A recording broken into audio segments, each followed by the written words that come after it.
Well, thank you all so much for having me. I've never been to Erie, so this is my first time, and I've been really enjoying it. So thanks so much. And also, I have to say, warms my heart to hear about what's going to happen tomorrow because I am a former model UN nerd. Uh, so I did that in college, and so I'm just heartened to hear that this still goes on. Um, well, that's the most pleasant part of it. Now I have to move to something a little more disturbing, which is talking about the state of democracy. But I'll try and keep this relatively short. I have some things I want to go through and some issues that I want to raise, but then I think it's really important to get to a discussion and to hear some of your questions. So I promise not to talk at you all night, even though as a professor, that's our skill set, is to just keep talking. So, but I'm retired from that business. So there we go. Democracy's in trouble. There's no other way to put it. And not just in the United States. I think sometimes, we're so focused inward that we are obsessed with, our own political process, as we should be. But what's happening in the United States has been part of a trend around the world that is really more recent. Illiberal movements, that is to say, movements that are not illiberal or right-wing or left-wing, but rather that reject some very basic constitutional norms about the rule of law, secular government, tolerance, cooperation, constitutional limits on the power of the government. Those movements have been rising around the world. In the United States, in the United Kingdom, Italy, Turkey, Hungary, India, many other places. Some of these countries are our friends and allies. Now, we've seen some pushback. You may have been following the news, and you saw that the illiberal populist government in Poland got turned back in elections recently, and the former president of Brazil was sent packing by his opposition. But this is a problem, and it's a problem here.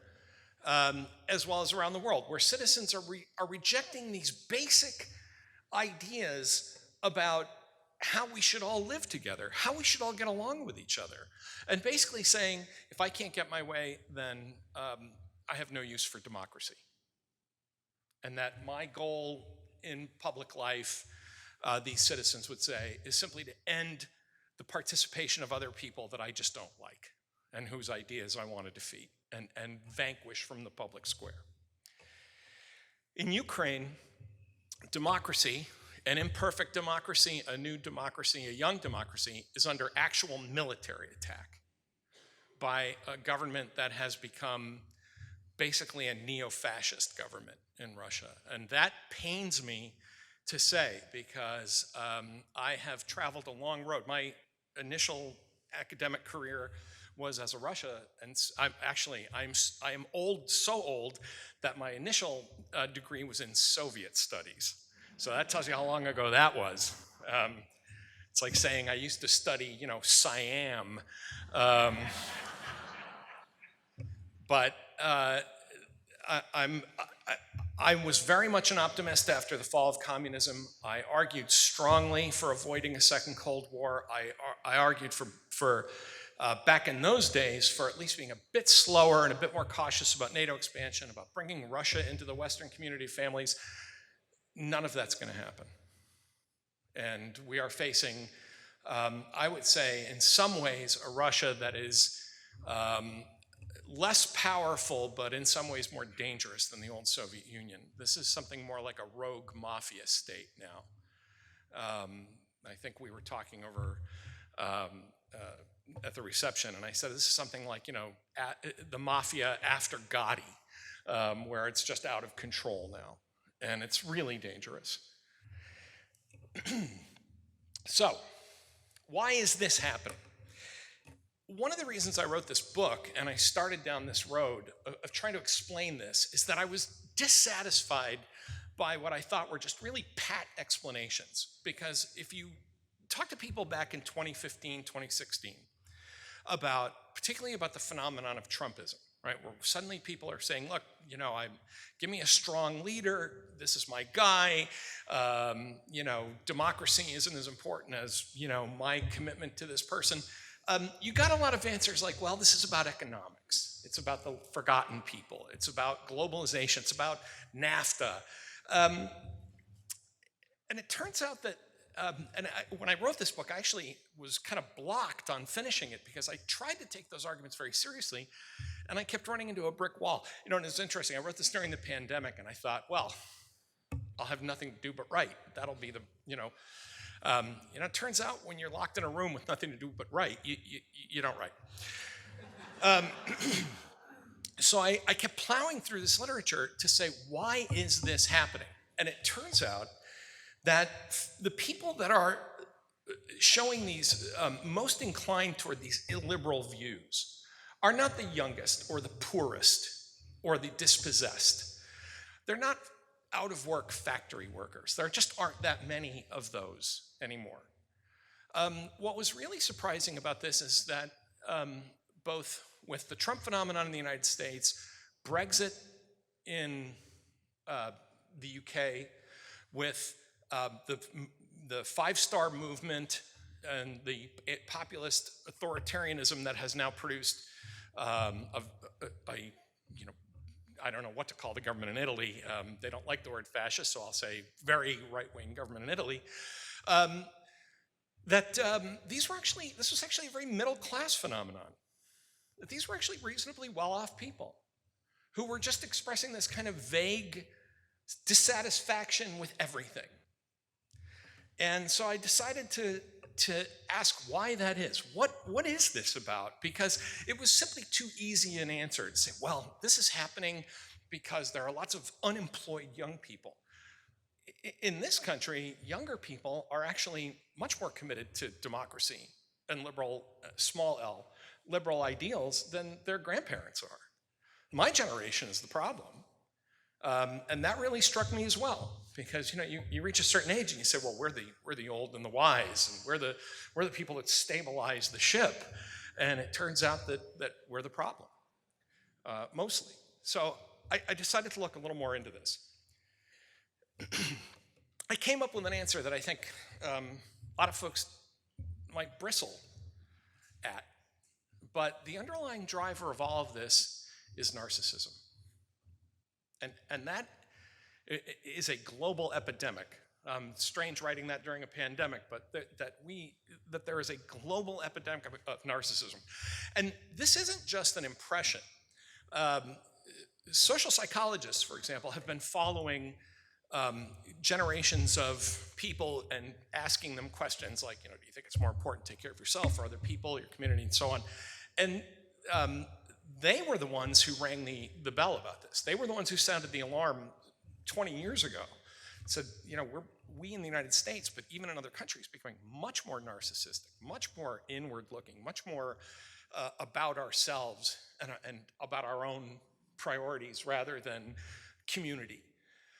And I think that goes a long way to explaining a lot of this dissatisfaction that is producing these illiberal movements, because there is an immense culture of entitlement that has overtaken the post-industrial West in particular.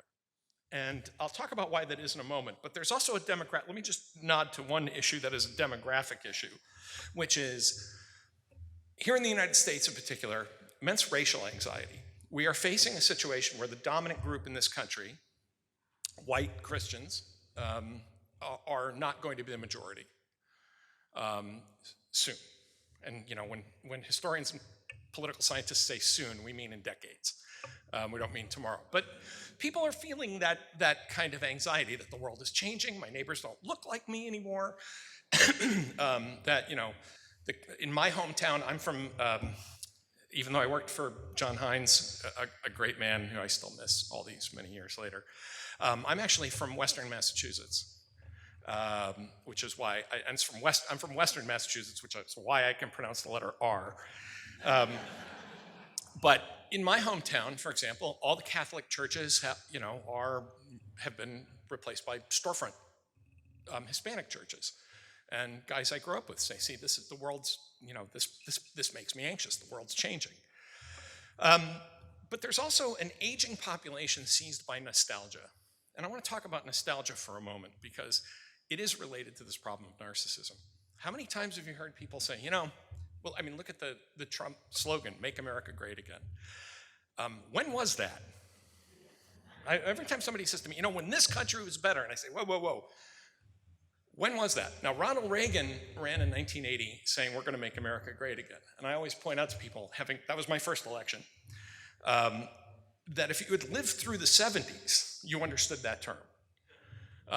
Because from the late 60s through the 1970s, you'd say, man, the country's really, been through the ringer from Vietnam and Watergate and inflation. I always love listening to people complain now about inflation. I'm like, I was, I turned 18 in 1978. Inflation, 10 years of inflation. I tell my students it was always fun to teach undergraduates because I would say things like, well, I always remembered my high school car license plate. Before I explain it, anybody, why would I have remembered my high school license plate? And it's because of the gas line, because I had an even numbered plate, so I could buy gas on even numbered days. And I would say this to undergraduates, and they'd look at me, and I could almost see them looking at each other going, he can't really lie to us about this, can he?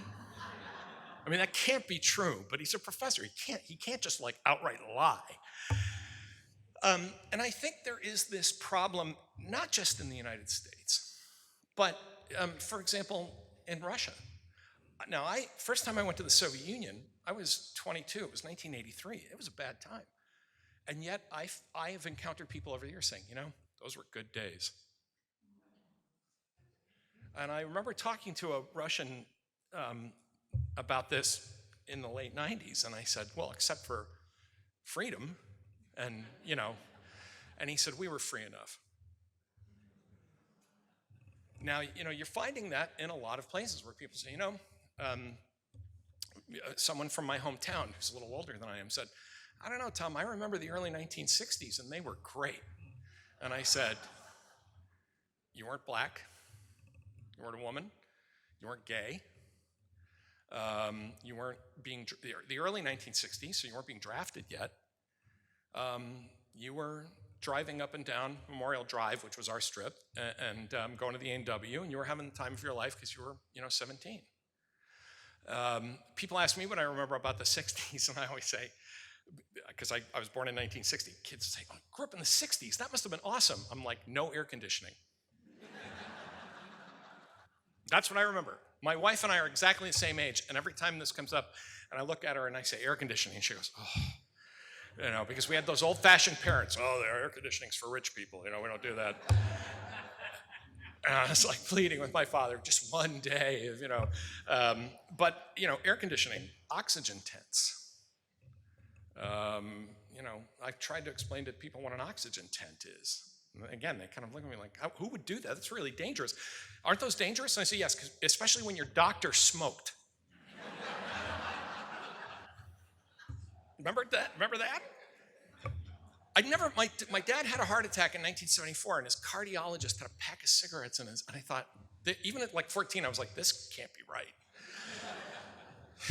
But we idealize this because it's where we want to live. We want to remember this because we were younger, and life seemed better, and people around us were more like us, and we are really prone to the appeals of somebody who says, I can give that back to you. Not only will I give that back to you, I will hurt the people who changed it on you. I'm going to get even with them. That's the part that's really dangerous and scary, is when they come forward and they say, you're right, things changed, things were better the way you remember them, and I'm not only going to put things back the way they were, I'm going to get even with the people who did this. There's a quote in the book that I thought summed all of this up. There was a voter in Florida who worked for the government, and during the Trump shutdown, where Trump went into a headbutt with Congress, she was furloughed And she said, "This isn't what I voted for. He's not hurting the people he's supposed to be hurting." Now, if you're voting in a democracy, this is the very definition of an illiberal democracy. If you're voting in a democracy with orders to hurt your fellow citizens, then you are not committed to democracy. You are not trying to cooperate and understand the people around you and make a better country for all of you. You are voting to see if you can weaponize the government against people that you just don't happen to like or agree with. And that comes from this really, I think, terrible nostalgia. And you saw this, well, I'll give you one other example, and then I'll move off of this. During Brexit, you had guys pushing Brexit, saying the 1960s, the swinging 60s, as if, you suddenly had this image in your head of Sean Connery and Petula Clark zipping through Piccadilly, and things were really groovy, man. And it's like I had family, and I'm part Greek and part Irish, and I had a family who lived in Great Britain.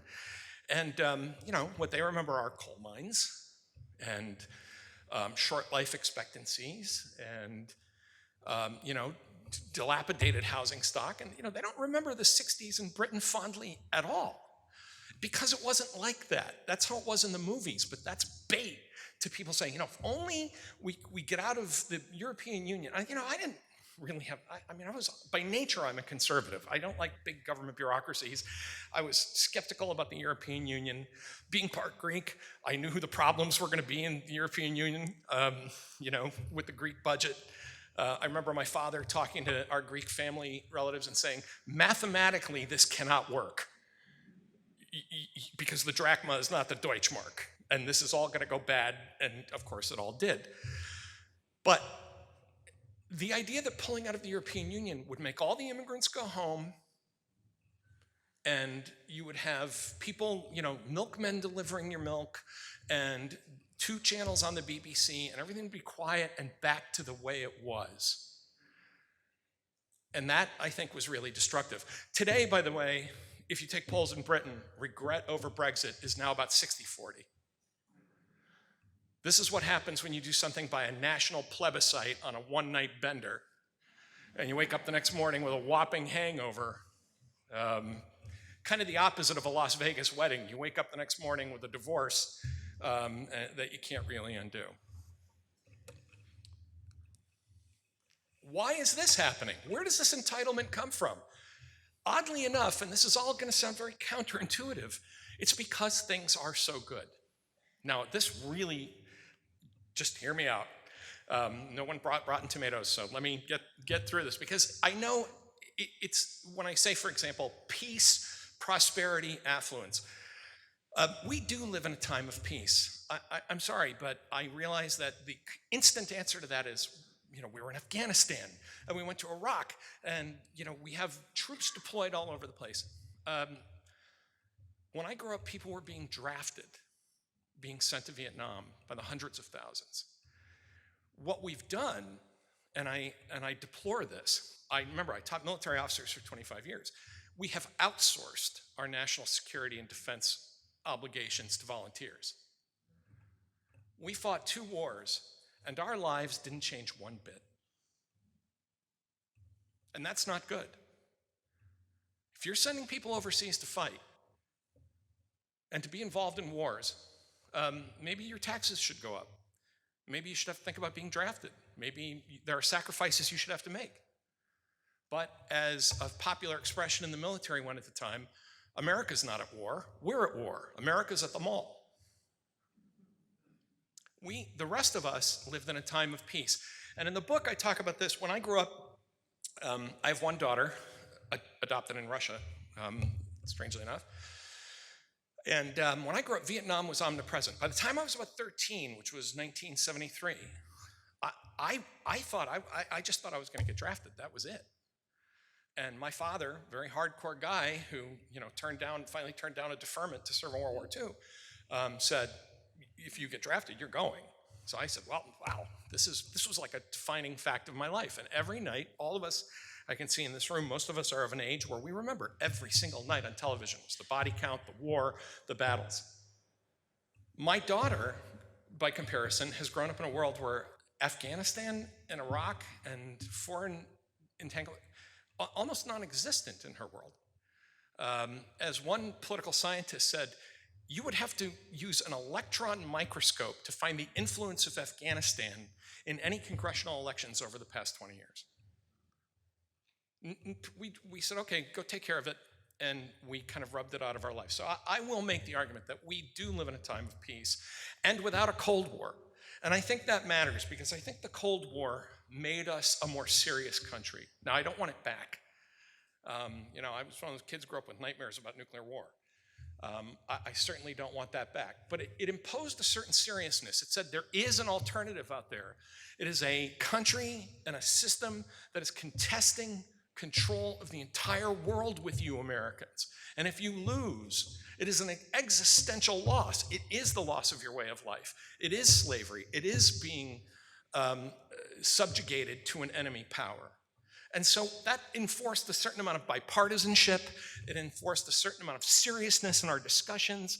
It reminded us that every day that we'd gotten through the day without obliterating the entire Northern Hemisphere was a good day. That seriousness is the one thing I miss about the Cold War, and that's gone. I think we live without any real sense of threat. I was watching today, apparently now, last night as I was arriving here, the Senate was trying to force through some of these military promotions that the senator from Alabama is holding up. And, he's having the time of his life. Okay, I'm not going to do it. What's the big deal? Because we don't have that ongoing sense that, look, there are bad people in the world. This is a dangerous world. There are things that we have to do. And that whether you like it or not, we have to cooperate and get some of this stuff done. We've lost that. Prosperity. I've already joked about inflation. We live in a remarkably prosperous time. It's true that it's never always prosperous for everybody. There are people who are suffering. There is poverty. But if you start from last night, I don't know how many of you follow the work of Heather Cox Richardson, but Heather and I did an event last night in Boston, and she made the point that since the introduction of the Great Society in the 1960s, we've slashed poverty, childhood poverty, disease. I mean, part of the thing I find confounding is that we are having to argue with people about getting vaccinated for things like, leave aside COVID, which is its own problem, polio. We're having arguments about polio. I was telling a story last night when we were talking about vaccines. I'm old enough that when I traveled as a kid, I had to be vaccinated for smallpox. Wow. And I was giving a lecture on, as I call it, my holiday feel-good lecture on biological warfare. And I was telling my undergraduates that I had been vaccinated for smallpox. And one of my students came to me after the lecture. He said, "Professor, why were you vaccinated for smallpox? Nobody gets that." So I paused for a moment and I went, and he said, "Oh." We live in a, don't take my word for it. Somebody I wouldn't agree with on a lot of other things, President Barack Obama. He gave a talk in Europe some years ago, and he said, if you could choose any time in history to be born, you'd choose now. It's never been better. Now, this always sounds like the thing older people say to younger people. Yeah, you kids, you never had it so good, But the fact is, we live longer. We're healthier. We are better fed, better educated. We just are, in the aggregate. That humanity has never lived with this level of prosperity. And I think one of the things that produces two things. First of all, it produces something called hedonic adaptation, where you get used to the way things are and you say, that's the base level of good that I can live with. The equivalent for this in your personal life would be like if you've been used to sleeping on a queen bed and then you travel and you have to stay on a twin bed, right? You say, God, this is the most uncomfortable thing. Because you just got used to it, You just used to a bigger bed. And you say, oh man, I can't believe I sleep. Not that it could be the best twin. You could be in Buckingham Palace and just say, wow, this isn't as good as that big bed I had at home. You get used to that level of a standard of living. Excuse me. So that produces a sense of entitlement that when that is defeated somehow, you say, wow, things are really screwed up. Because you've just come to accept that this is the way things are. And anything that reduces you beneath that level is a kind of a tax or an injury on yourself. And that happens throughout human history.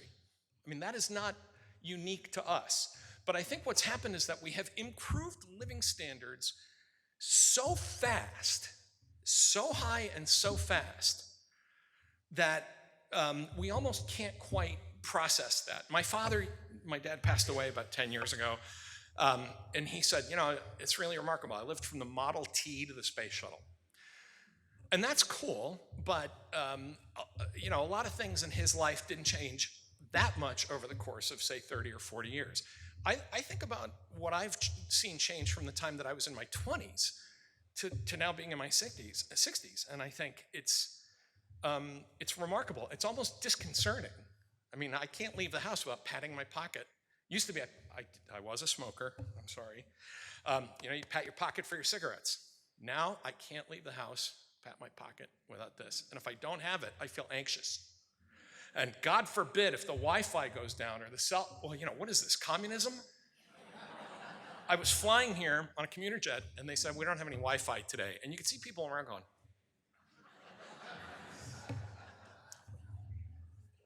So that leads, I think, to a certain amount of boredom. And I want to talk about this problem of boredom for a moment, because in a 1951 book called The True Believer, written long before the internet and all of the things that we're living with today, Eric Hoffer wrote a seminal work where he talked about why dangerous mass movements form. And he said, yes, sometimes they are the underclass and the disgruntled and the poor and the needy. And, governments generally are good at dealing with that. I mean, the United States was on the verge of that in the Depression, and we initiated the New Deal and, changed our tax laws and the way corporations behave. That's actually an easier problem to solve. What Hoffer said is, burgeoning authoritarians, the thing that will make them happiest is to find a society that is full of unrelieved boredom. Because then people want to go on crusades. Then they start searching for meaning, and they say, this can't be all there is. And when you have a society that is already rife with narcissism, then it becomes incredibly dangerous. Then that's how you end up with cults, for example, that say, I can't just be a cashier at Walmart. I'm solving a big conspiracy about pedophiles. I'm not just a medical records transcriptionist at night. I am unwinding the conspiracy that has replaced Joe Biden with a lookalike actor. You laugh, but that one's out there. Because why? Because then I'm important. I matter. I'm on a crusade. I'm doing something that means something. I'm not just bored and watching TV. And in an earlier time, we found our fulfillment in a different way. First of all, we had to work more. The amount of time that people have to work I know this is, again, a statistic that you're going to say, I have to be lying, but we actually work fewer hours to feed ourselves and clothe ourselves than we used to. We also have endless forms of entertainment that almost numb us. There's a pretty well-known book that I drew from, remember, great artists borrow, good artists borrow, great artists steal, called Amusing Ourselves to Death, that was written in the 1980s, that talked about that we're basically becoming like Huxley's Brave New World. We're just inundating ourselves with entertainment. But also there is that sense of meaning, like I matter. We used to find that in family, community, church, whatever we don't have that anymore. We've become lonely and detached, self-absorbed. Our needs are pretty much met. As one of my friends pointed out, we were talking about poverty. He said, to be poor in 2023 is terrible, but it's not like being poor in 1963. You have a lot of leisure time. There's a scholar at the American Enterprise Institute who pointed out that the men who have left the workforce who do nothing don't actually do nothing. They stare at screens all day. They have telephones and screens and game pads and TVs, and they are just immersed in a stream of sensory. They're not just sitting around doing nothing. It's more dangerous than that. They're falling down rabbit holes all day. And finally, technology plays into this with hyperconnectedness, where we have this time, we have this sense of entitlement, we have this boredom, and so what do? We talk to each other all day. Now, this is going to sound like utter hypocrisy from a guy that is on social media a lot and has a zillion Twitter followers. So, okay, fine, I will cop to a certain amount of hypocrisy about that. But it turns out, I was a technophile and a techno-optimist 30 years ago. I said, this is going to be great. We're all going to get to know each other. We're, international boundaries kind of break down. We can reach out. We can find out about other cultures. We can, get more information. What happened was that being what we are, which is to say human beings with our natural limitations, we reached out, we met people all around the world and decided we didn't like them. And we concentrated on the differences among ourselves, no matter how small, rather than what's interesting about it. And again, this is where I'll be a little nostalgic. I feel one thing I feel that we've lost. When I was able to travel, I had family overseas, and in the 1960s or 70s, if you were in a foreign country, you ran into an American, it was like you were family. It's like, hey, where are you from? Texas. I'm from Massachusetts. Now we're just used to each other, and it's like, Texas, yeah, you guys suck. Because part of it is, and we don't have to go into this here, but it's in the book. Part of it is that the way social media works is that it rewards negative engagement. You don't really get a lot of psychic income from saying, hey, say, Ben, that was a great point. What you get engagement for, and you get people cheering you on, is when you say, that's stupid, and I'm going to own you, and I'm going to, dump on you and destroy you. And, it's a gladiatorial, again, partly out of boredom. When a bored, self-absorbed society is looking for things to do, they don't go to a bake sale and talk about how great everybody's doing. They go to Fight Club. And that is tearing us apart. And I've been part of the problem, so I'll just say that right up front. It always bothers me when people who only know me from online run into me in real life and they say, you're actually very nice. I'm like, yikes. I've had people come up and say, oh, I follow you on Twitter, and I say, I'm sorry. Because I can be kind of curmudgeonly, but I'm also going to play the age card and say that I'm just kind of cranky about everything at my age. So what this has led to, in my view, is a collapse of civic virtue. We now have gone from judging our political leaders based on their performance to based on whether they entertain us, whether they make us feel better about ourselves, whether they respond to these narcissistic impulses that we have to say, one of us. I never wanted I grew up in a different time. I didn't want my elected leaders to be like me. I wanted them to be better than me. And this actually goes back, I'll be bipartisan about this. When Bill Clinton in 1992, he said, I want to build a cabinet, I want to staff a cabinet that looks just like America. I said, America watches Jerry Springer. I don't want a cabinet that looks like America. I want a good cabinet. But we have given into that. This has been going on for 30 or 40 years of saying, my elected leaders have to be somebody I like and want to have a beer with and can relate to. And, who would pick a surgeon that way?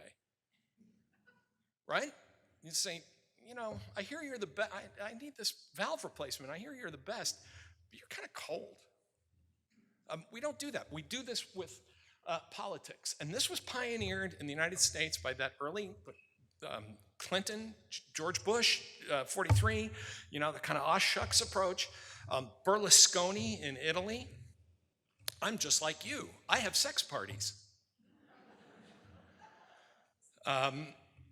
Trump's an obvious example, but there were others. Boris Johnson here, behind closed doors, Boris Johnson ridiculed Brexit. He said, this is stupid, it'll never catch on, it's idiots, only idiots really buy. And then when he said, well, if you support this, most people in Britain, you could be prime minister. He said, okay, I'm on board. And we know that. We have eyewitnesses who saw him, again, behind closed doors, totally disrespectful of the kind of people who wanted this. But if it was a path to power and attention and the prime ministership, well, then if that means showing up, on a parachute waving flags, so be it. And I think we're seeing a lot of that cynicism from these populist leaders who are actually plutocrats. I mean, one of the things, the real irony here is seeing immensely wealthy people who say, well, I'm here to represent the out-of-work factory worker. No, you're not. Howard Stern tried to get this across a few years ago. I mean, here I am, I'm quoting Howard Stern in a lecture, but these are the times we live in, folks.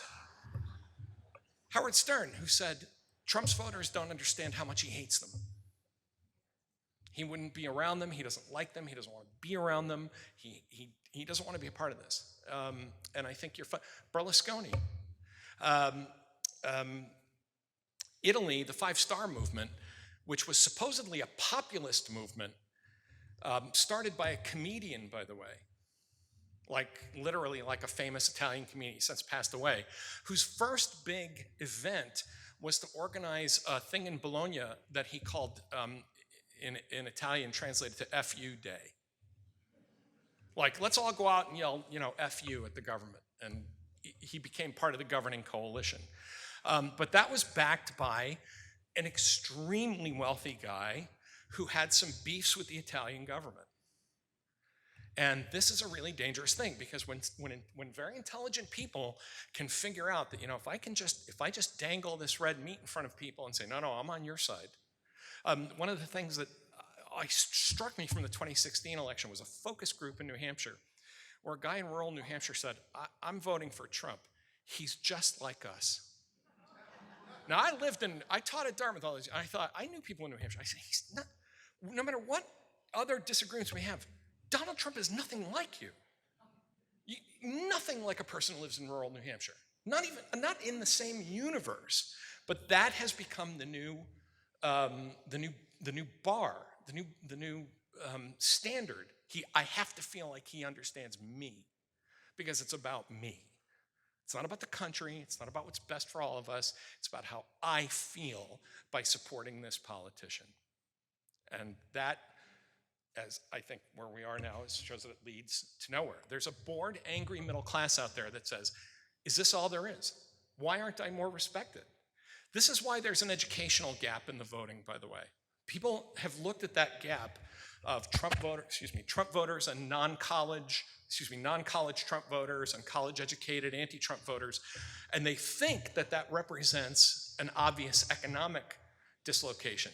But what we're actually finding is a lot of those people are middle-aged people who are quite well off, but don't have a college degree, and feel that the culture disrespects them for not having a college degree, because we now live in a knowledge culture, in a globalized internet culture, in an entertainment culture. And it's not that they're like, well, we're poor, it's that we did really well. There's an author in Britain who looked at this in the UK, and he talked about this kind of seething resentment of people who had done, middle-aged guys who had done really well in life, and said, why aren't I more respected by the culture? And these politicians have tapped right into that. Again, what's their promise? I'm going to fix it, I'm going to set things back the way they were, and I'm going to punish the people who did this. So how does this all end? In the book, I laid out 3 scenarios. Again, probably not a Christmas holiday gift for your loved ones. Not fireside reading on Christmas Eve. I don't think we fall to a mob. I don't think it looks like January 6th or a revolution. I suppose one possibility is the 1984 George Orwell's scenario, where the very poor are simply left alone by the government to do as they please. and given, gambling and booze and porn and, whatever, which is how it's done in 1984. There's a line in 1984, proles, the proletariat, and animals are free. I don't worry about that as much, although I think you've begun to see some of that with, again, very wealthy plutocratic politicians saying, let's just, rev up people who live far from the capital, far from the Emerald City. There is the Huxley scenario, that we just inundate ourselves with pleasures. I think that's already happening, to be honest. But I want to raise a third one, and I call it the 3 days of the Condor scenario. I don't know how many of you remember a 1975 movie called 3 Days of the Condor with Robert Redford. I'm showing my age here, right? And Faye Dunaway. I'll skip to the punchline, which is that at the end of this long, involved plot about a rogue CIA operation to overtake the Middle East for oil, this crusading CIA guy who figures it out confronts his boss at the CIA and says, "What were you doing?" He says, "Listen, this wasn't authorized, but we make plans." And Redford says to him, "What is it with you guys? Do you think not getting caught in a lie is the same thing as telling the truth?" And he says, the other CIA guy played by Cliff Robertson, great actor, he says, "Today it's oil, tomorrow it's water or plutonium or food." And he says, "When those things start running out, what do you think the people are going to say to us?" And Redford says, "They'll want you to ask them." And he says, "No, they'll want us to get it for them."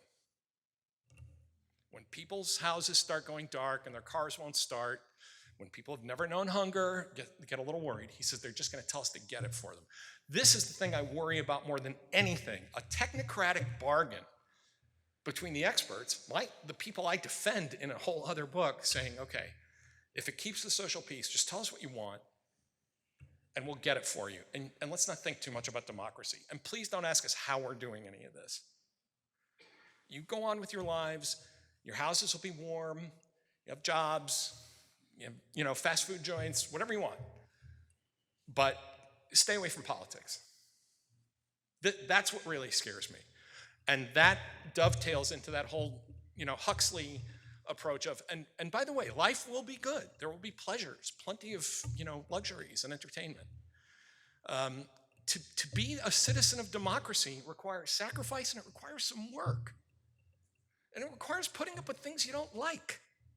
And it requires losing occasionally. This is the other thing that I think is really worrisome to me, that we just simply can't accept losing. We hear about, particularly on the right now, my former home, I was a Republican many years ago, but I see a party now that says any loss on anything is the end of the world. And so we can never compromise, we can never, anybody who's not us are evil. And it's, again, I think it's a cynical way of keeping power.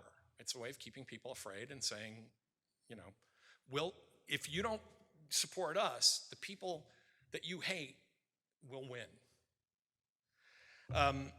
I think the way we get past this is one project at a time. I think one of the ways we do this is we disengage, strangely enough, from national politics. It's amazing to me that every person who thinks about politics says, what are we going to do about the national deficit? And I'm like, what about the potholes? What about the empty storefront? What about the school? I mean, my signs all over my Captain, Middletown's about to vote on building a bunch of new schools. Live in the same, how many people are going to walk into that polling place next week and actually understand the bond issue that could affect the schools in my town for the next 25 years? Well, I'm too busy for that. I'm untangling giant conspiracies about voting. Once you find you work on these smaller projects, one thing at a time, you're actually talking to your neighbors. And you're talking to your neighbors about things you have in common. Again, I think it's partly overcoming that narcissism of saying, yes, I'm very interested in politics. Here's how I would fix the Electoral College. No one's asked you to fix the Electoral College. That's going to take a little longer than the 10 minutes you've spent devoted to reading about it on Wikipedia. How about you think about, showing up for state and local elections, which most Americans don't do? That'd be a start. I worked in state government for 2.5 years in Massachusetts. There is a huge amount of power laying there in state and local government that younger people who have never been involved with politics, you can have a huge impact. It's not as dramatic, it's not as fun, it's not as world-shaking, but that's where you start. And I think if we can do that and say, if we start with the small things, the bigger things start to take care of themselves. But we're in a bad situation right now. I hate to move to our conversation on such a down note. Let me just say that I think I wouldn't have written this and I wouldn't be standing here if I thought all this was hopeless. I still think Americans, we have it within ourselves. We're good people. We have a great system of government. We have a constitution that's a gift from earlier generations. We can do this, but it's going to take a very hard look inward and a lot of self-reflection before we get out of this. Shall we? Great.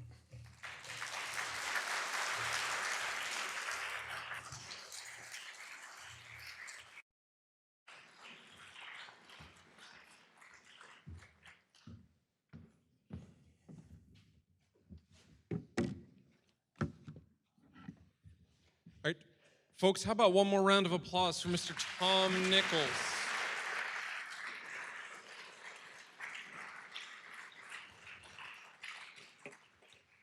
So I appreciate the end note of we can get out of this. We have to work on this. But Tom, I want to ask you to go back to the beginning because in this book, and I know you said this is not a holiday book, but folks, it is for sale and he will sign it. And the holidays are around the corner. So if you've not yet gotten that gift for the loved one in your life that fears for the fall of democracy, this might be it. Tom, I do want to go back to the beginning of the book because I really appreciate how you open it, because you grew up in a household that had a portrait of Jack Kennedy and Ronald Reagan, both hung by each parent. And they got along. And then you had a poignant conversation with your father as he was looking toward what he had hoped might be the last election he could vote in his life. Didn't make it, but you had a poignant conversation. Take us to the portraits and then that conversation with your father.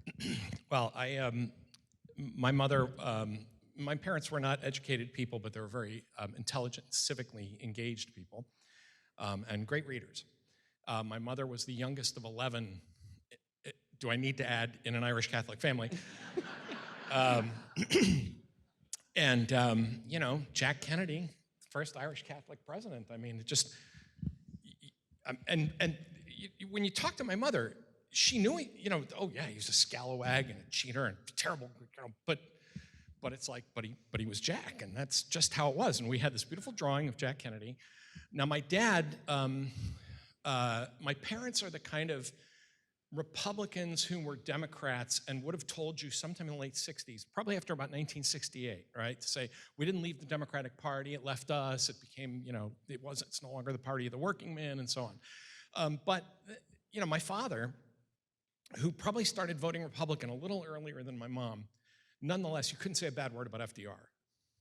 I mean, just that was it. My dad was born in 1918. FDR saved America. In the same breath, my dad voted for Nixon, and, so we were that kind of family, right? I mean, part of the thing about Kennedy's picture, I was just tribal. But my mom was also a liberal. She, even though she had a limited education, she managed to get a job in one of these Great Society programs. That kind of turned her more conservative. She thought that some of this stuff wasn't working. She'd been poor.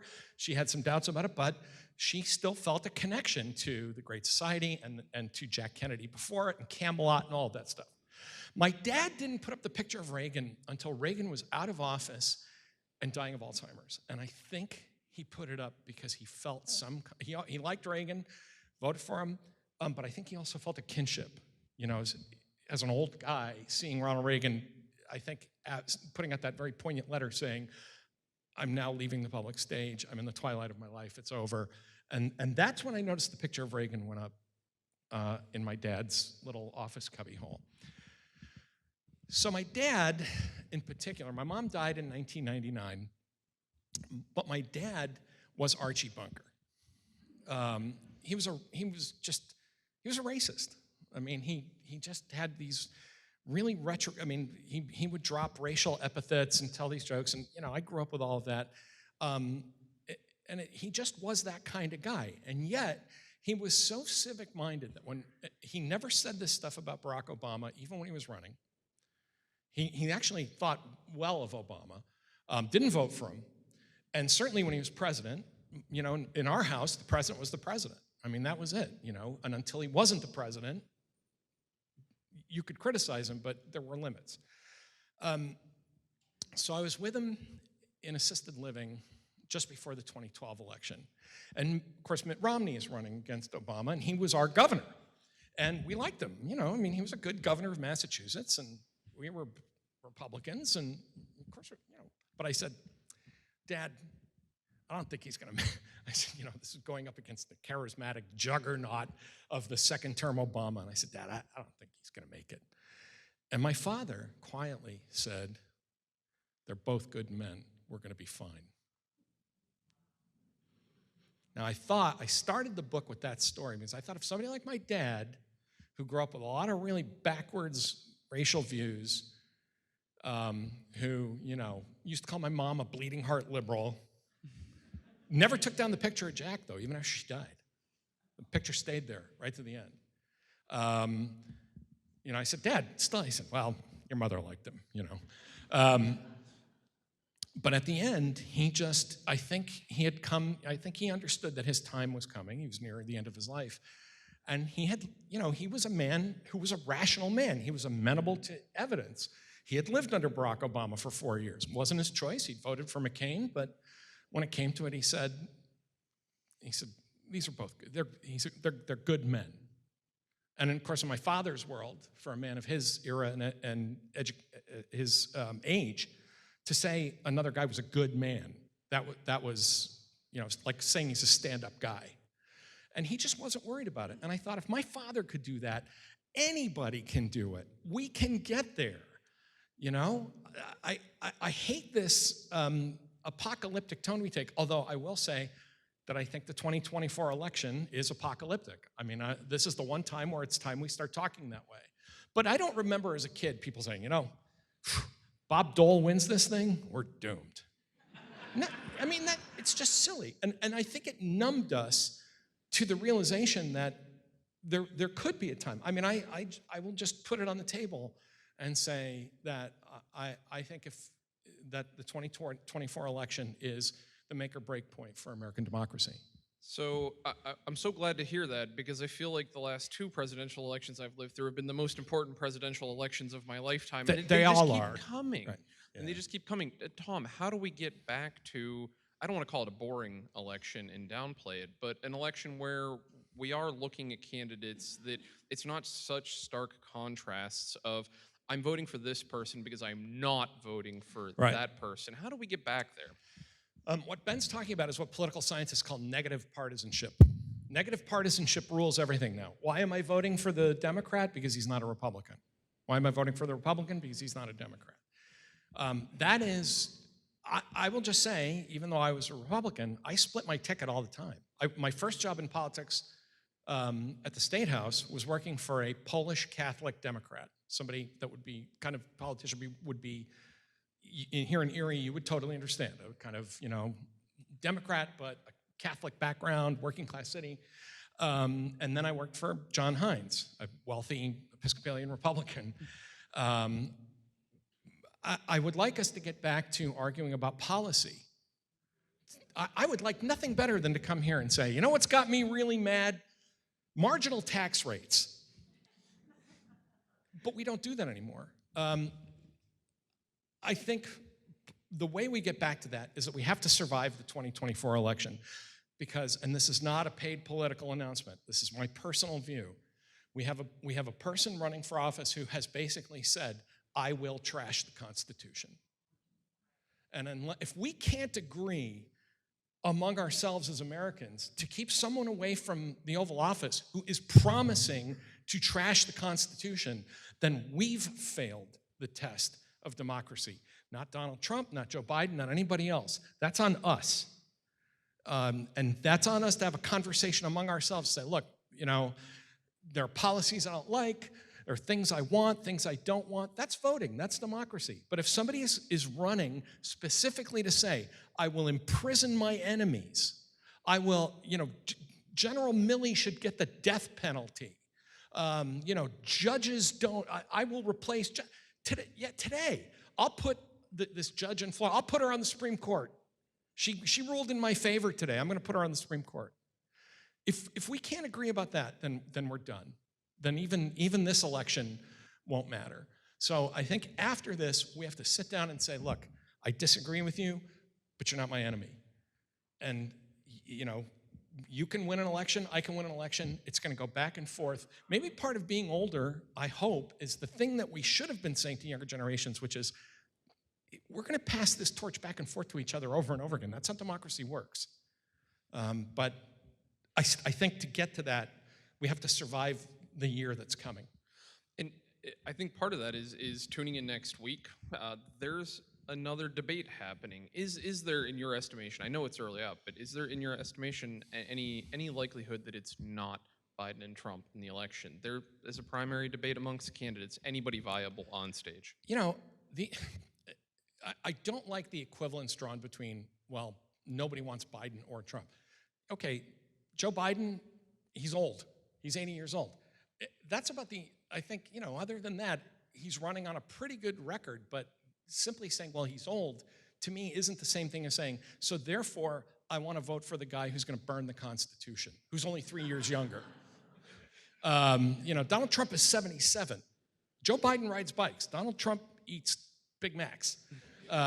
So there's kind of but see, I think part of, and I'm being facetious, but this is how we reverse engineer things. We say, look, he's the guy I like, so I'm gonna, the other guy, he's too old. I don't think there's any chance that the nominee's not gonna be Trump, because I think that my former party has become a cult of personality. The scariest moment in recent memory for me, not scary, but the most unsettling moment, Jordan Klepper is a comedian who, I actually did his show some years ago. Jordan Klepper is a great guy. And he goes to these rallies and he just talks to Trump voters, and he kind of does this, very polite thing. But I saw him recently on a talk show where he was very serious and he was very concerned. He dropped the whole comedy persona, and he was talking to a Trump voter. He said, look, you don't think Donald Trump did anything illegal? No. And he said, okay, if Donald Trump were trying to prevent people from testifying, would you agree that he'd probably done something illegal? And she said, yes. Okay, yeah, in that case, I'd have to agree. And he said, okay, well, he is trying to prevent people from testifying. And he said, and this is the part that was really disturbing, he said there was this long pause, and she nodded, and she said, I don't care.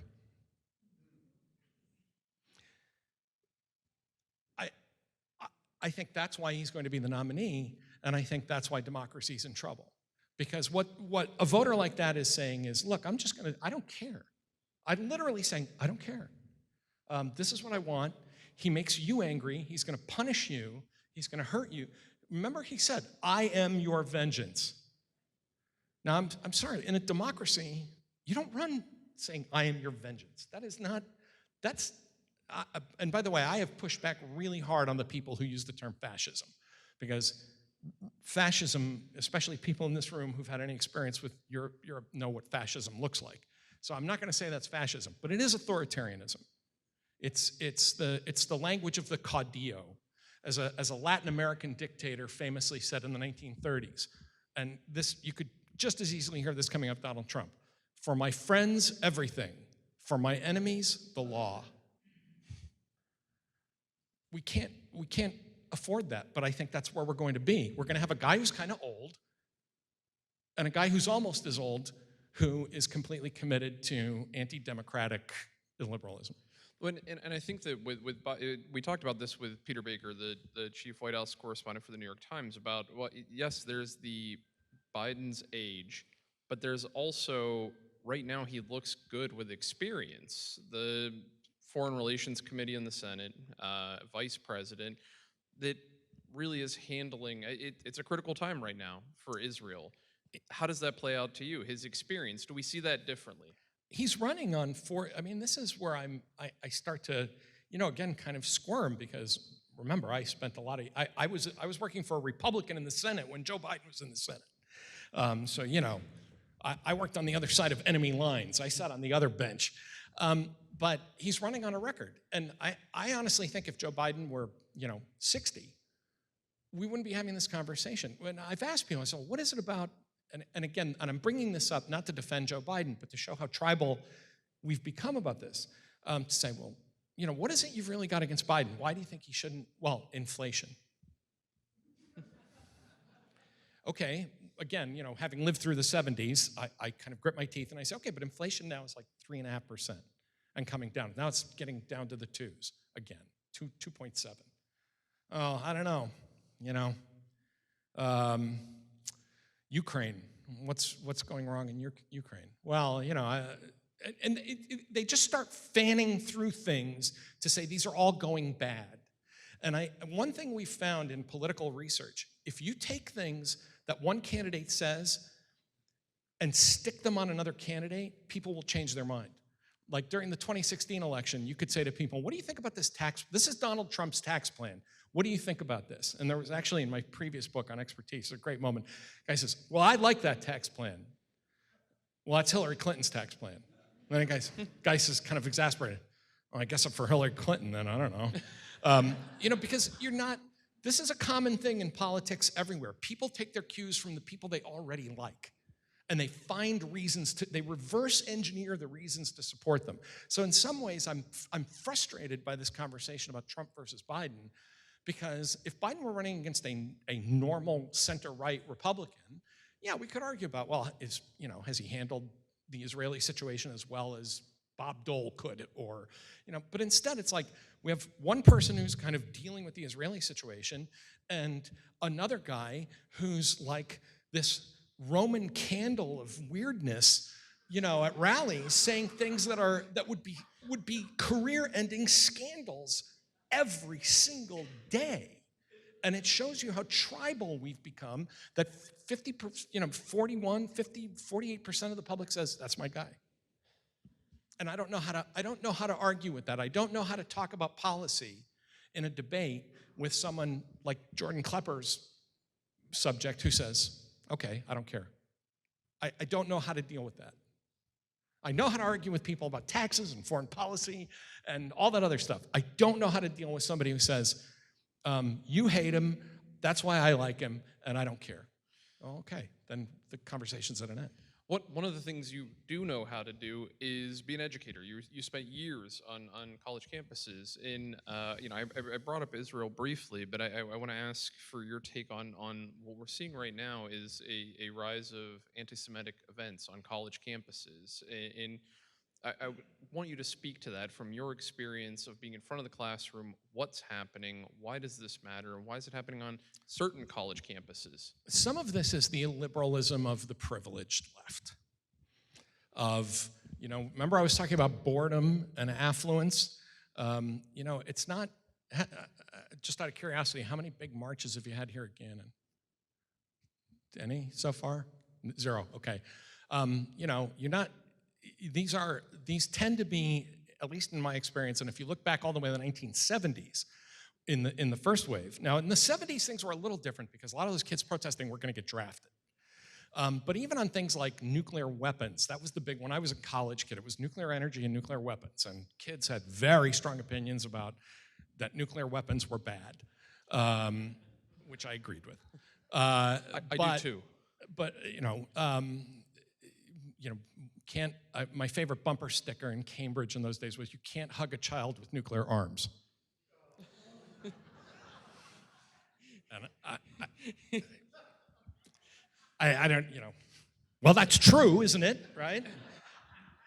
But I think some of this is kind of the attempt to, again, it's the attempt to find meaning. I'm not just a privileged financed major from Connecticut. I am part of an important thing, and I'm identifying with the oppressed. And most importantly, I'm being different than the big mass of people out there. Because if all you people outside of Yale or Cornell or wherever it is think something is good, well, by definition, it must be stupid. Because I'm in a smart place. And I think that's been a problem with universities since the 60s. There's a closed epistemic community there. Sorry, there's kind of, in other words, a bubble where you're not running into people who say, whoa, whoa, whoa, that's stupid. You're only talking to people who agree with each other. Universities are prone to this, in part because there are not a lot of consequences for anything, because you are living, as a former Dartmouth president used to say, you're living the life of the mind. But also, I don't want us to overreact to this too much. I think what these kids are doing is heinous.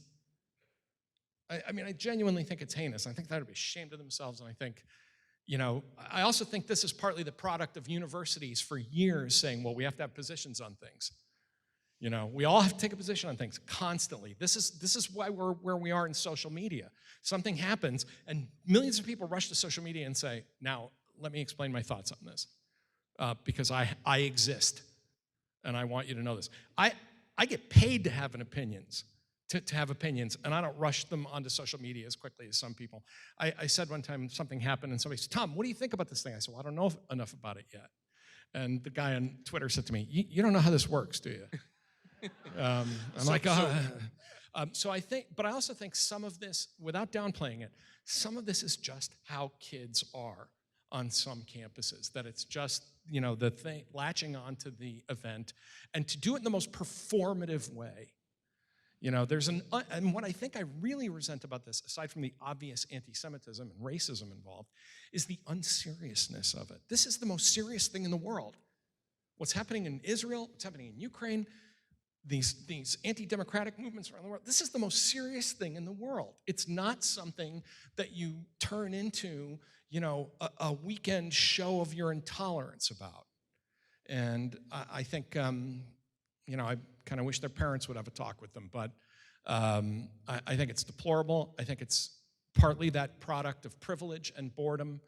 And I also think it's something that will pass but reemerge in cycles, because this happens on campuses in cycles. So you brought it up, and I'm going to use it as a chance to go to audience questions, of which these are terrific. We're going to try to get through as many as we can before we conclude. Great penmanship. I can read them. That's half the battle, folks. But these are really sharp. Tom, you brought up Russia, and so I want to start there because of your experience and because of your Soviet studies. This person's asking the what-if question. Like, what if we had done something differently? Could Putin have been averted? And if so, can that still be something applied today in Ukraine? Boy, I wish I knew the answer to that. I argued for doing things differently. When Putin came to power, I said, in maybe the biggest blunder I've ever made in my career, maybe, I said, give the guy a chance. He doesn't seem so bad. I probably should have waited to express my opinion on that, like waited 3 or 4 years maybe. But I thought, Yeltsin couldn't live forever. We have to live with Russia. Let's see how this goes.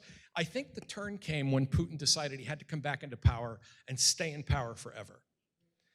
Now, some of my colleagues, one of the arguments in the Russia, egghead community was Putin always like this? Was this kind of pre-programmed from the start? Or did he change and things got worse? And I think there's truth in both of it. I think some of us were just too optimistic because we wanted to be. I know I was. I was tired of the Cold War. We can do this. We can work together. Life doesn't have to be like this. But also, the guy came from the Secret Services. It's tough to take the KGB goon out of a KGB goon. But I think once he decided that the only place he was safe was in office, and he came back for that third term, he changed. I think that's when things got a lot worse, because he also thought we were determined to stop him. And I've tried to explain this to my friends in Russia. I'm like, I know you get up every day and think this. We don't care that much about what you do, as long as you leave other people alone.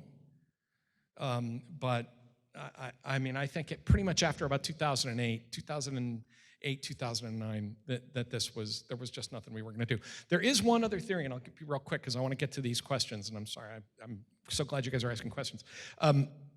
One of my colleagues also wonders if a year and a half of isolation during COVID, because he's a real germaphobe. He was in the bunker with only a very limited circle. My colleague Ann Applebaum once suggested that maybe this is like the most strange and unintended consequence of COVID in the whole world, that he decided to launch this war, because it's the kind of stupid thing you could only think was a good idea, bunkered down with a couple of your sycophants, in the bowels of the Kremlin. So maybe that's the proximate cause of this. But I think long term, this course was set, certainly after Crimea, for sure, in 2014.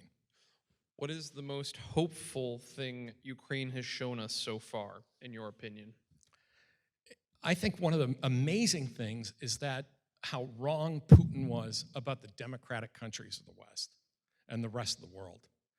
That he really thought we were going to say, whatever, okay, we got our own problems, Ukraine is far away, we don't care.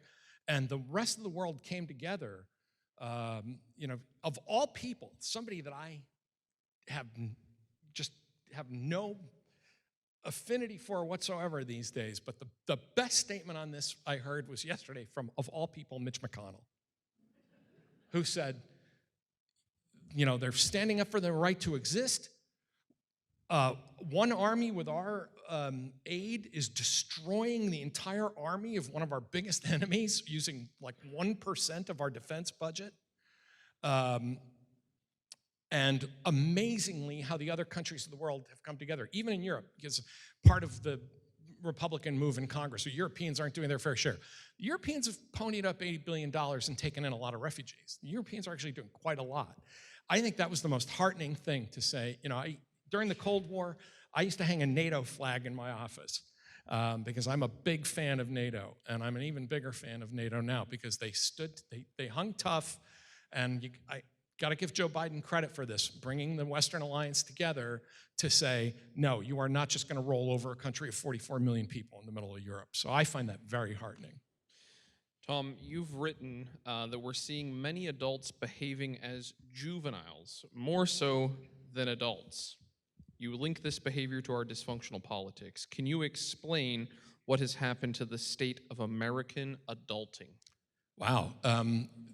Whoever just tossed me that softball, thank you. Hey, catch, Tom. As you know, I got a few thoughts about this. We'll sit back. But I do think, and let me just say that I am actually in some ways, a very immature guy. I'm 62 years old, and I have a gaming computer. I don't know. I'm not going to ask any of you what you play, but if any of you nerds are, like I'm seeing a younger guy back there, I'm like a Fallout, XCOM, Modern Warfare guy. I'm like a 19-year-old with a computer. You know what I am? I'm a 19-year-old with a credit card with a high limit. But there is something going wrong with adulthood. I mean, I was talking about this 2 days ago with Rick Wilson on his podcast. Elon Musk. Elon Musk. How old is he? The world's most wealthiest billionaire shitposter, as the kids would say. Every now and then you have to stop and remind yourself, this guy is in his 50s. He's a middle-aged man. And I think you look at a lot of these guys and say, these people are actually, they're not just young adults or, hard charging. These guys are like, getting to AARP territory. And they're acting like they're 12. And I think there is this, I will go back to what I was talking about during the presentation. That very much is the result of peace and prosperity and affluence. We don't really grow up because we don't really have to. My dad, I've talked about my dad here. He's a very flawed man in a lot of ways. But growing up during the Depression and World War II had an impact on him. And he would say things to me, he used to drive me crazy. I'd say, Dad, I don't want to. He said, well, you do what you got to do. He said, nobody really asked you if you wanted to do it. And I'm like, oh, wow, what is this, fascism? But I think there was that sense of, you can enjoy life. You can be unserious. You can play the ponies and, be carouse, do whatever you want to do. But there comes a time where you have to act like an adult. And I don't just mean a man, a woman, a grown-up, a person who takes responsibility and is able to step out of yourself. And one word that I didn't bring up that I do bring up in the book that I didn't bring up tonight, but one of the things we've lost in all of that is stoicism. The ability to say, there are things that have to be done. The world is not a perfect place. I accept that. Everything is not about me. And, I'm just going to have to, hitch my pants up and do stuff. And I think that in a very affluent, very forgiving environment, it's easy to forget that. And I'm just shocked, again, with the proviso that I myself can be a very immature guy. I'm just stunned at seeing people that you would normally think of as members of Congress. Members of Congress sound like the cast of Mean Girls. It's insane. They sound like 8th graders.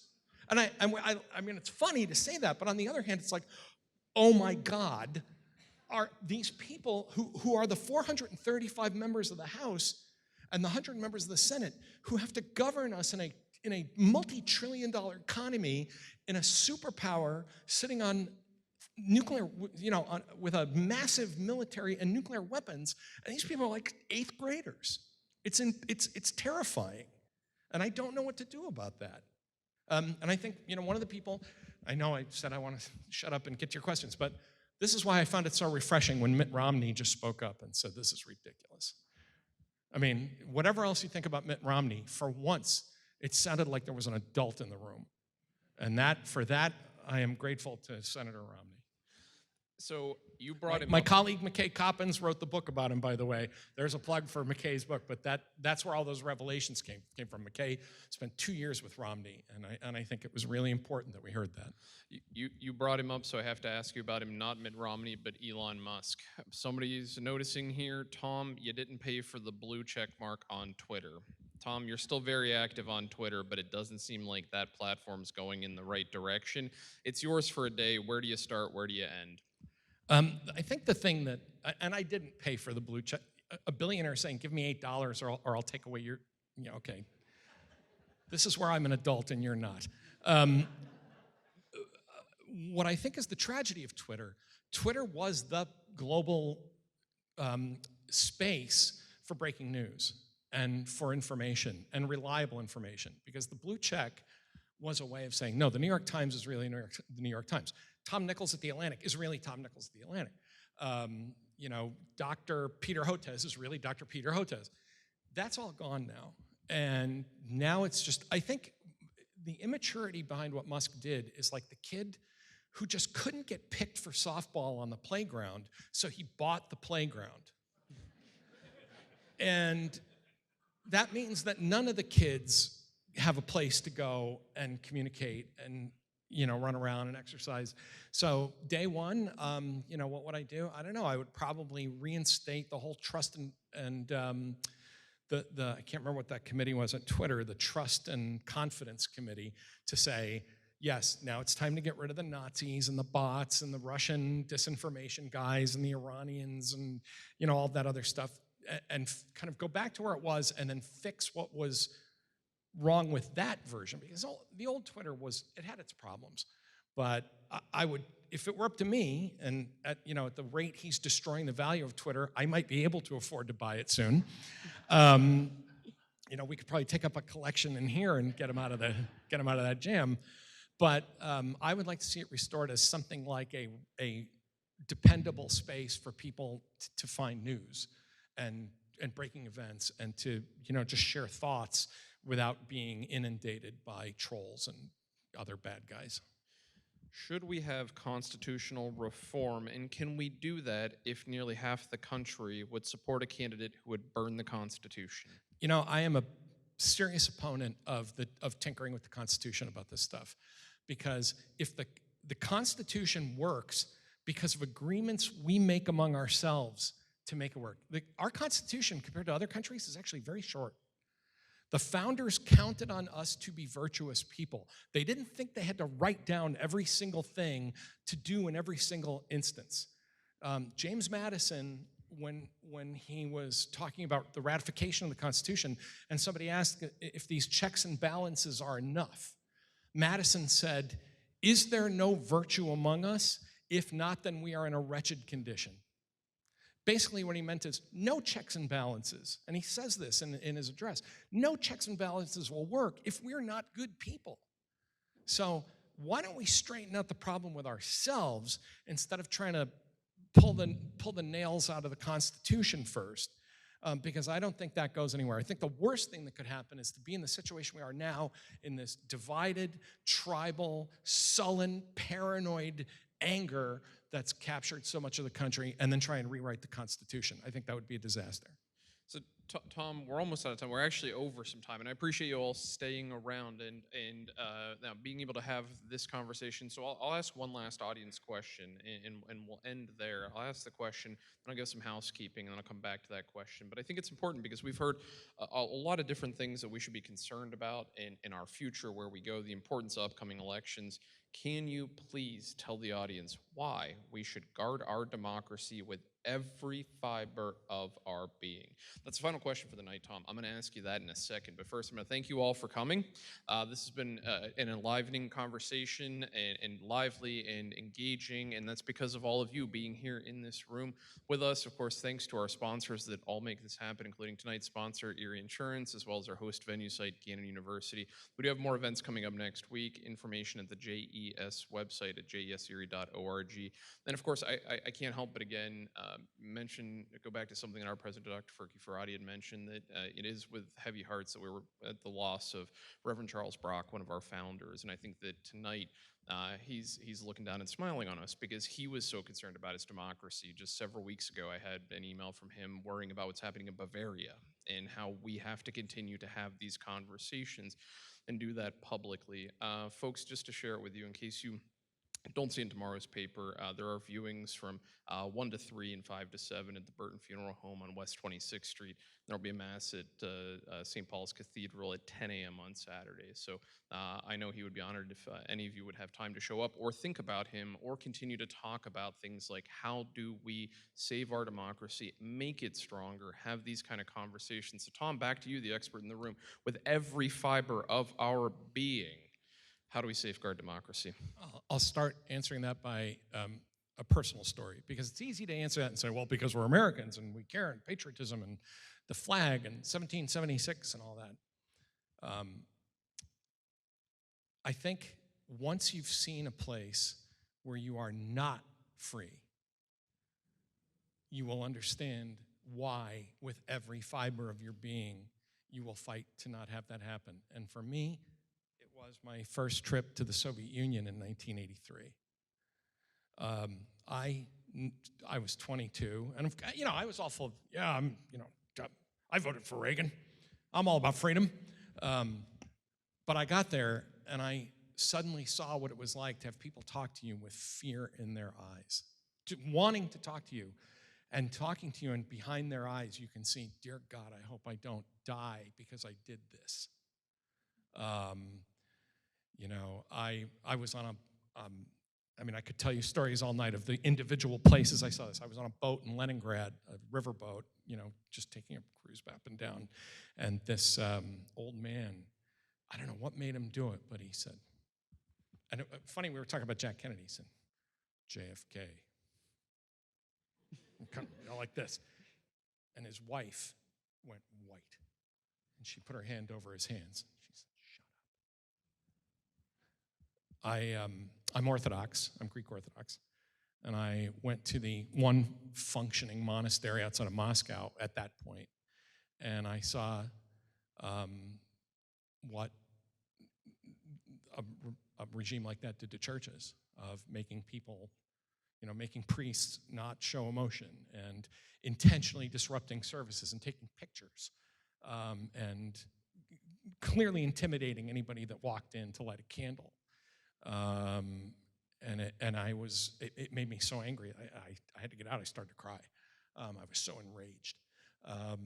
I saw people who, Russians that we'd met in the park, which was always a good place to meet Soviet kids, because of course parks are hard to surveil and be heard.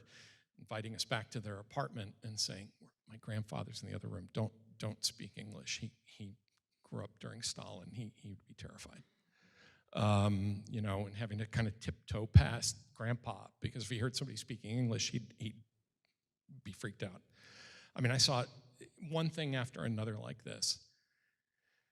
And I guess the thing I drew from it is, you defend democracy with every fiber in your being, because only you should decide what it means for you to be a human being. If you don't, someone else will decide it for you. They will decide who you can be, who you can love, what God you can worship, where you can go, who you can speak to, where you can work. Someone else will define your existence for you. And I think that is the ultimate betrayal of what it means to be a human being. The beauty, the joy of being a human being, this God-given self-awareness we have, is we can wake up every morning and say, I can make choices. I have free will. I can be a good person. I can be a bad person. I can worship a deity. I can be an atheist. I can live alone. I can marry. I can decide what it is for me to be a human being, and my government will exist only to make sure that, the roads are paved, and that we have enough to eat, and that we're defended from foreign enemies. That government is not there to say, this is who you are, this is what you can be, this is what you can believe in. If you don't defend that, you will lose that, and you will simply become an extension of what some group of people who will use force through the state. You'll simply become just a person living in their image. So that, to me, is why you defend the right to be who you are as a human being, to make the decision for yourself what it means to be a human being. Tom Nichols, author of Our Own Worst Enemy. Thank you for being at this year's Global Summit.